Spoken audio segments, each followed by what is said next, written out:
அனைவருக்கும் வணக்கம். தெய்வீக பலன்கள் சேனல் சார்பாக தங்களை அன்புடன் வரவேற்கிறோம்.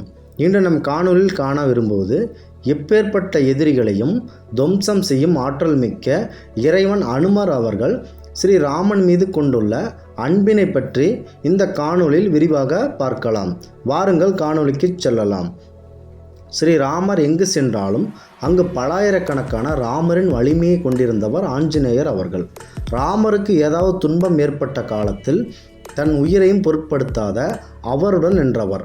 அந்த அளவு ராமர் மீது மரியாதையும் அன்பும் மிகுந்த கடவுளாக, இன்றளவும் மக்கள் நேசிக்கப்படக்கூடிய ஒரு கடவுளாக அனுமன் அவர்கள் உள்ளார். பகவான் ஸ்ரீராமரின் மனைவி சீதாதேவி அவர்கள் ஒரு நாள் இறைவனை மனதார வேண்டிக் கொள்கிறார். அப்போது அவர் பூஜை செய்து வணங்கிவிட்ட பின்னர் வெளியே வந்து தன் கணவரான ஸ்ரீராமன் ஆயுளுடன் நீண்ட நாட்கள் நிலைத்து வாழ வேண்டும், மேலும் எந்த ஒரு எதிரிகளாலும் அவருக்கு துன்பம் ஏற்படக்கூடாது என்று வேண்டிக் கொள்கிறார்கள். மேலும் செந்தூரத்தில் செய்த பொட்டு ஒன்றை குழப்பி அதை தன் நெற்றியில் பொட்டாக வைத்து கொண்டார் சீதாதேவி அவர்கள். இதை எங்கிருந்தோ கவனித்து கொண்டிருந்த அனுமன் அவர்கள் சீதாதேவி அருகில் வந்து, அன்னையை நீங்கள் என்ன செய்து கொண்டிருக்கிறீர்கள் என்று கேட்கிறார். அதற்கு சீதாதேவி அவர்கள் தன்னுடைய கணவரான ஸ்ரீராமன் நீண்ட நாட்கள் ஆயுளுடன் எந்த ஒரு பிரச்சனையும் இல்லாமல் நிம்மதியாக வாழ வேண்டும் என்பதற்காக நான் இந்த செந்தூரம் பொட்டை நெற்றியில் வைத்து கொண்டேன் என்று பதில் கூறுகிறார்கள். அதை கேட்ட இறைவன், இந்த செந்தூர பொட்டிற்கு இவ்வளவு சக்திகள் உண்டா என்று கேட்கிறார் அனுமன். அதற்கு சீதாதேவி அவர்கள், இந்த செந்தூர பொட்டிற்கு மிகவும் அதிக வலிமை உண்டு என்று கூறுகிறார். நீயும் உனக்கு பிடித்தவர் நல்லா இருக்க வேண்டும் என்று நீங்கள் நினைத்தால் செந்தூர பொட்டை நெற்றியில் வைத்து கொள்ளுங்கள் என்று அனுமனிடம் கூறுகிறார்கள். ஒரு நொடி கூட யோசிக்காத பகவான் அனுமன் அவர்கள் தன் உயிராய், தன் இறைவனாய், முழு மூச்சாய் எப்பொழுதும் நினைத்து கொண்டிருந்த ஸ்ரீராமரை நீண்ட நாட்கள் நல்ல ஆயுளுடன் வாழ வேண்டும் என்று வேண்டிக் கொண்ட அனுமன் அவர்கள் ஒட்டுமொத்த செந்தூரத்தையும் எடுத்து உச்சந்தலை முதல் உள்ளங்கால் வரை பூசிக்கொள்கிறார்கள்.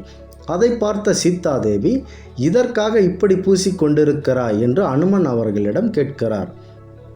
அதற்கு பகவான் அனுமன் அவர்கள், நீங்கள் உங்களுடைய கணவர் நன்றாக இருக்க வேண்டும் என்று ஒரு பொட்டை நெற்றியில் வைத்திருக்கிறீர்கள். ஆனால் தேவி, நானோ என்னுடைய இறைவன் எப்பொழுதும் நன்றாக இருக்க வேண்டும் என்று என் உடல் முழுவதும் செந்தூரத்தை பூசிக்கொண்டேன். இந்த செந்தூரம் உடல் முழுவதும் இருப்பது போல உடல் மீது எப்பொழுதும் கலந்திருப்பார் என்று இறைவனை, ராமரை நினைத்து கொண்டு கூறுகிறார் அனுமன் அவர்கள். இந்த செய்தியின் மூலம் நாம் அறிவது, பகவான் அனுமன் அவர்கள் ஸ்ரீராமபிரான் அவருக்கு ஒரு சகோதரனாய், நல்ல நண்பனாய், ஒரு பாதுகாவலனாய், ஒரு உயிராய் இருப்பதற்கு உண்மையான சான்று இதுவாகும்.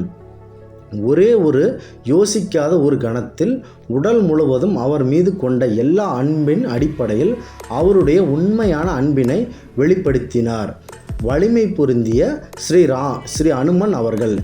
எனவே அனுமன் கோயில்கள் பொதுவாக அவருக்கு செந்தூர திலகமிட்டு பூஜைகள் செய்வது ஒரு சிறப்பு வழக்கமாகவே உள்ளது. மேலும் நாம் ஆஞ்சநேயர் ஆலயத்திற்கு சென்று அவரை வணங்கிய பிறகு செந்தூர பொட்டை நம் நெற்றியில் அவரை வேண்டி வைத்து கொள்கிறோம் என்பதற்கு இது ஒரு மூலம் உண்மையான காரணமாகும். இந்த காணொளி பார்த்தமைக்கு தெய்வீக பலன்கள் சேனல் சார்பாக நன்றிகள். மீண்டும் ஒரு நல்லதொரு காணொளியில் உங்களை சந்திக்கிறோம். நன்றி, வணக்கம்.